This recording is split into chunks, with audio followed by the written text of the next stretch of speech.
Hi everyone, welcome to another video where we go through the books of the Old Testament in Super U3. So let's dive right into it. Last time we ended with the creation of the world, the story of Adam and Eve, their fall into sin, and how sin and death entered the world.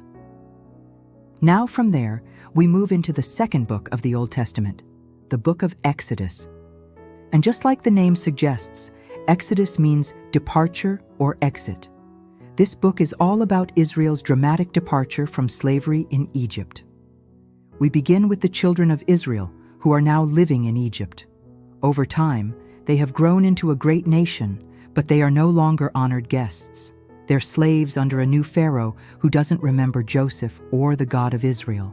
The Israelites groan under heavy oppression for generations, and God, hearing their cries, moves with compassion. He calls them not just Israel, but my people, a powerful reminder that he has claimed them as his own. God raises up a deliverer, Moses. Even though Moses feels unworthy and asks, "Who am I?" God appears to him in the burning bush and commissions him to confront Pharaoh with the words, "Let my people go, that they may serve me." But Pharaoh refuses. His heart is stubborn. Sometimes Scripture says Pharaoh hardened his own heart, and sometimes it says God hardened it. Either way, the result is the same. Pharaoh resists God. So the Lord displays his power through 10 plagues, turning the Nile to blood, sending frogs, gnats, flies, disease on livestock, boils, hail, locusts, darkness, and finally, the death of the firstborn.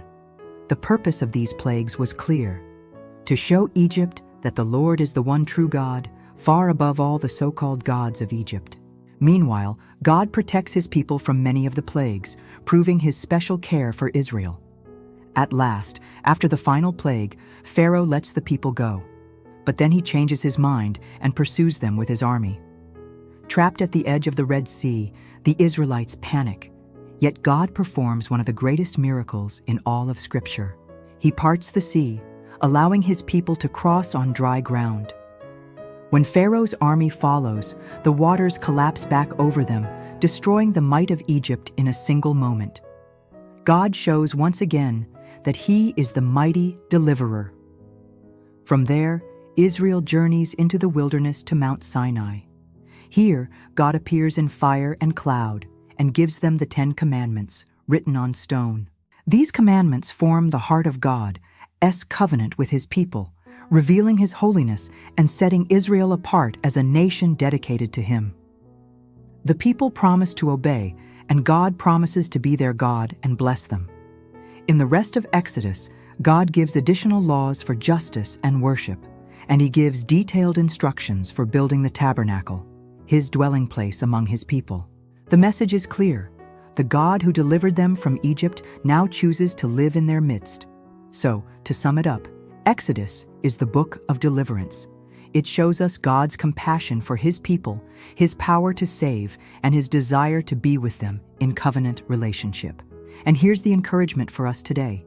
No matter how bad things get, God is still in control. If we trust him, he will never leave us or forsake us. He is our deliverer, just as he was for Israel. All right, guys, that's the book of Exodus. If you enjoyed this, hit that subscribe button so you don't miss when Super U3 dive into Leviticus. Thanks for watching.